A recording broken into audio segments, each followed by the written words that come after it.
حدیث نبوی صلی اللہ علیہ وسلم۔ حضرت ابو مالک اشعری رضی اللہ تعالیٰ عنہ سے روایت ہے کہ رسول اللہ صلی اللہ علیہ وآلہ وسلم نے فرمایا، پاکیزگی نصف ایمان ہے۔ الحمدللہ ترازو کو بھر دیتا ہے، سبحان اللہ اور الحمدللہ آسمانوں سے زمین تک کی وسعت کو بھر دیتے ہیں۔ نماز نور ہے، صدقہ دلیل ہے، صبر روشنی ہے، قرآن تمہارے حق میں یا تمہارے خلاف حجت ہے۔ ہر انسان دن کا آغاز کرتا ہے تو کچھ اعمال کے عوض اپنا سودا کرتا ہے، پھر یا تو خود کو آزاد کرنے والا ہوتا ہے یا خود کو تباہ کرنے والا۔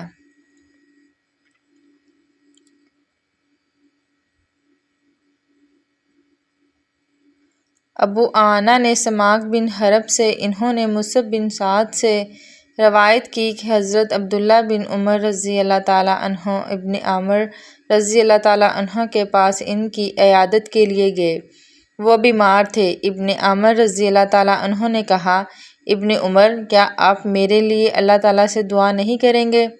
انہوں نے کہا، میں نے رسول اللہ صلی اللہ علیہ وآلہ وسلم سے سنا، آپ نے فرمایا، نماز پاکیزگی کے بغیر قبول نہیں ہوتی، نہ صدقہ ناحق حاصل کیے ہوئے مال سے قبول ہوتا ہے، اور آپ بصرہ کے حاکم رہ چکے ہیں، مبادا آپ کے پاس کوئی ایسا مال آ گیا ہو۔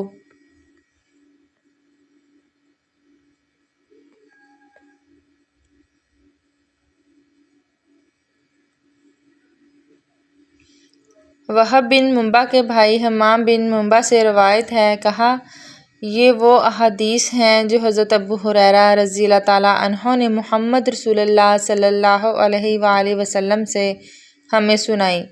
پھر انہوں نے کچھ احادیث کا تذکرہ کیا، ان میں سے ایک یہ بھی تھی، رسول اللہ صلی اللہ علیہ وآلہ وسلم نے فرمایا، تم میں سے جب کوئی بے وضو ہو جائے تو اس کی نماز قبول نہیں ہوتی یہاں تک کہ وضو کرے۔